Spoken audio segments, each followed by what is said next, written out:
That is incredible, amazing flavor. So I'm going to make stuffed eggplant. So let's just check this out. You're going to find out how easy it is just right now. So we're just going to cut it in the middle like that. Beautiful, easy. We're going to take this one and we have another. So we're just going to do the same thing. Just easily cut through it like that. Then we're going to, if you can just see here, there's a bit of an outline. So we're just going to take that outline. We're going to cut out the flesh. So we make like a little basket for the eggplant or aubergines, whatever you want to call them.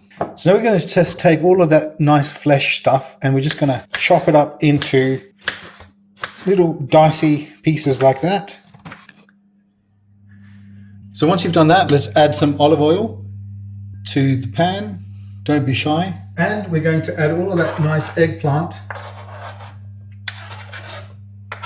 into the pan as well. Let's just cover for a bit.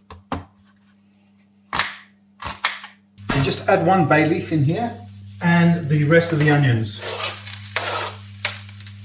Touch more olive oil. Pepper. Half a spoon of salt. So we're just going to let that sweat away in the pan. Mushrooms. So once you've reduced it this much, what we're going to do is add the final ingredient, which is tuna. And we just need 1 can. And we'll add the water and everything for the extra flavor. And finally, we're going to just add a touch, not too much, of passata. This kind of binds everything together.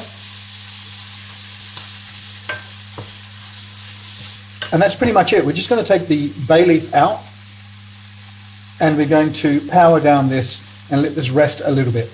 Right, so let's go ahead and add some oven-proof paper to this tray. And then we'll add the hollowed out eggplant like that to the tray. And now let's just fill them in.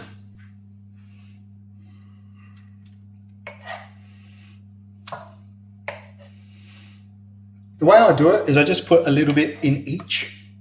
That way I don't run out in all, if that makes sense. This bit is optional because it won't be vegan if you do this or vegetarian, but I like to add a little bit of ham to the top. Just like that, just rip it up, easy. And we'll just top it up now with quite a lot of lovely mozzarella.